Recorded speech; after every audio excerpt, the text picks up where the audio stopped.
So hello everyone. आज हम Nifty का एक कंप्लीट एनालिसिस करेंगे। कंप्लीट मार्केट स्ट्रक्चर को समझेंगे कि daily time frame 1 hour 15 minute पे हमारी कौन सा ट्रेंड चल रहा है और उसमें कौन सी उसकी वेव चल रही है। ये कंप्लीटली एक प्राइस एक्शन बेस्ड एनालिसिस रहेगा। इसमें हम कोई भी इंडिकेटर का यूज नहीं करेंगे। सबसे पहले हम बात करेंगे निफ्टी के डेली टाइम फ्रेम की।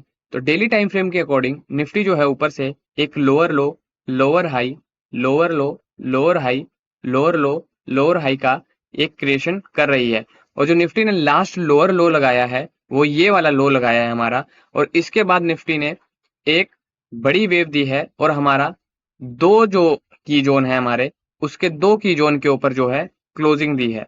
तो इसका मतलब ये है कि जो हमारा जो ट्रेंड लोअर लो का ट्रेंड ऊपर से चला आ रहा था वो चेंज हो चुका है। जो किसी भी ट्रेंड को चेंज होना है, पॉजिटिव से नेगेटिव होना है या नेगेटिव से पॉजिटिव होना है, तो उसके लिए हमारे दो जो पीछे के दो जो की जोन है उसके ऊपर क्लोजिंग देनी पड़ेगी।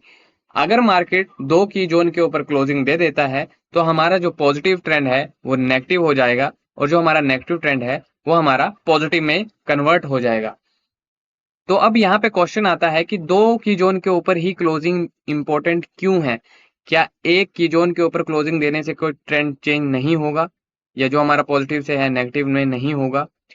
तो आइए इसको चार्ट पे समझते हैं कि दो की जोन हमारे लिए क्यों इंपॉर्टेंट होते हैं किसी ट्रेंड को चेंज करने के लिए। तो पहले हम डिस्कस कर लेते हैं कि मार्केट दो तरह से जो है अपने ट्रेंड चेंज करती है। तो फर्स्ट केस में हमारे पास ये मार्केट में एक अप ट्रेंड चलता आ रहा है। तो मार्केट ने जो लास्ट जो हायर हाई लगाया है, उसके बाद मार्केट ने नीचे आके फर्स्ट जो हमारा की जोन है उसके नीचे क्लोजिंग दी और उसके बाद जो है पुल बैक लिया और दोबारा से जो दूसरा की जोन है उसके नीचे क्लोजिंग दी। तो अब दो की जोन के नीचे जो हमारी क्लोजिंग आ चुकी है तो इसका मतलब है कि हमारा जो है ट्रेंड चेंज हो चुका है। और दूसरे केस में ये मार्केट का एक अप ट्रेंड चलता आ रहा है और मार्केट ने यहाँ पे जो है लास्ट हाई हाई लगाया और इसके बाद मार्केट ने एक ही वेव में हमारे दोनों की जोन के नीचे जो है क्लोजिंग दे दी है। तो और क्लोजिंग देने के बाद दोबारा नीचे आ गया है। तो दोनों ही केसेस में हमारा जो है ट्रेंड चेंज होगा। अगर मार्केट वेव बना के नीचे जाती है तो और दो दो की जोन के नीचे क्लोजिंग दे देती है तो भी हमारा ट्रेंड चेंज होगा। और अगर मार्केट एक ही वेव में दोनों की जोन को ब्रेक कर देती है तो भी हमारा ट्रेंड जो है चेंज होगा। तो अब क्वेश्चन आता है कि दो के नीचे ही क्लोजिंग क्यों? दो के नीचे ही क्लोजिंग इंपॉर्टेंट क्यों है? तो इसमें हमारा रोल आता है ट्रेंड लाइन का। आपने ट्रेंड लाइन के बारे में पढ़ा होगा कि किसी भी ट्रेंड लाइन को ड्रॉ करने के लिए हमारे पास दो पॉइंट होना इंपॉर्टेंट होता है, दो की जोन होना इंपॉर्टेंट होता है। अगर हमारे पास एक की जोन है या एक पॉइंट है तो हम उस पे ट्रेंड लाइन ड्रॉ नहीं कर सकते जब तक कि हमें दूसरा बिंदु नहीं मिलता है या दूसरा की जोन नहीं मिलता है। इसीलिए तो दो जो की जोन है हमारे इसीलिए जो दो की जोन है हमारे लिए इंपॉर्टेंट है। तो इसीलिए किसी भी ट्रेंड को चेंज होने के लिए दो की जोन के नीचे क्लोजिंग आना इंपॉर्टेंट है। किसी भी ट्रेंड को कंफर्म होने के लिए दो की जोन के नीचे या ऊपर क्लोजिंग आना इसीलिए इंपॉर्टेंट है। तो हर चीज के पीछे हमें उसका एक साइंटिफिक रीजन पता होना चाहिए।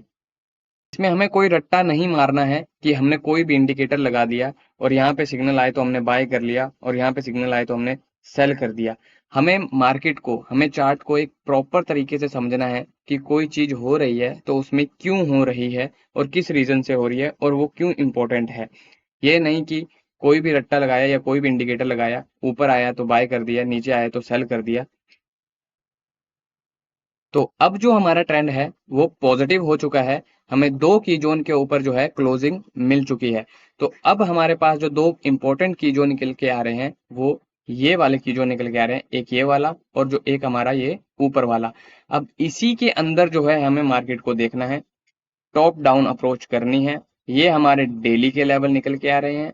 अब हम टाइम ग्रेड को जब डाउन करेंगे तो हमारे पास जो है 1 आवर के निकल के आएंगे और उसके बाद जो है 15 मिनट के निकल के आएंगे। इससे हमें पता करना है कि हमारा कौन सा ट्रेंड चल रहा है।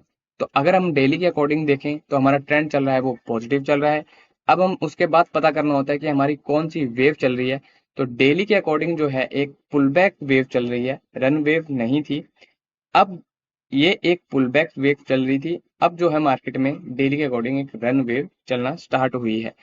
और जो हमारी लोकेशन है, वो जब भी हम किसी चार्ट का एनालिसिस करेंगे तो हमें तीन चीजें जरूर देखनी चाहिए कि उसमें कौन से टाइम फ्रेम का कौन सा ट्रेंड चल रहा है, कौन सी वेव चल रही है, और जो अभी वेव की लोकेशन है वो कहाँ है, टॉप पे है या डाउन पे है। तो अगर हम बात करें यहाँ पे डेली टाइम फ्रेम की, तो डेली टाइम फ्रेम में जो है एक पॉजिटिव ट्रेंड चल रहा है। इस दो की जोन के ऊपर जो है हमारी क्लोजिंग आ गई है, तो एक पॉजिटिव ट्रेंड चल रहा है। और दूसरे पे आती है वेव। तो हमारी जो वेव चल रही है, ये जो पॉजिटिव ट्रेंड के बाद जो मार्केट की चली थी, ये पुल बैक वेव चली थी। और अभी जो चल रही है एक रन वेव चल रही है। तो अभी डेली के अकॉर्डिंग जो है एक रन वेव है। और अगर हम देखें लोकेशन, तो लोकेशन जो है अभी डेली के अकॉर्डिंग जो है मिड में है। तो अब टाइम को डाउनग्रेड करते हैं और देखते हैं कि 1 आवर के अकॉर्डिंग हमारा कौन सा ट्रेंड है, कौन सी वेव चल रही है, और जो हमारी लोकेशन क्या है। तो अगर हम बात करें 1 आवर की, तो 1 आवर में जो है ट्रेंड जो है हमारा, जो डेली का जो हमारा पुल बैक था, जो इंटरनल स्ट्रक्चर था, उसके अंदर जो है हमारा 1 आवर का एक ट्रेंड चल रहा था, एक नेगेटिव ट्रेंड चल रहा था। तो नेगेटिव ट्रेंड चलने के तो अभी रिसेंटली जो है मार्केट ने इसके ऊपर जो हमारा जो लास्ट लोअर हाई लगाया है 1 आवर के ट्रेंड ने, उसके ऊपर क्लोजिंग दे दी है। तो अब यहाँ से हम जो है एक पॉजिटिव देखेंगे।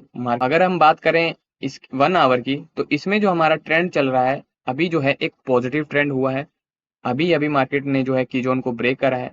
और अगर हम वेव का पता करें, तो वेव जो है अभी एक पुल बैक वेव है। ट्रेंड ने ऊपर क्लोजिंग दी है और उसके बाद जो है हमें एक पुल बैक वेव जो है एक पेंडिंग है।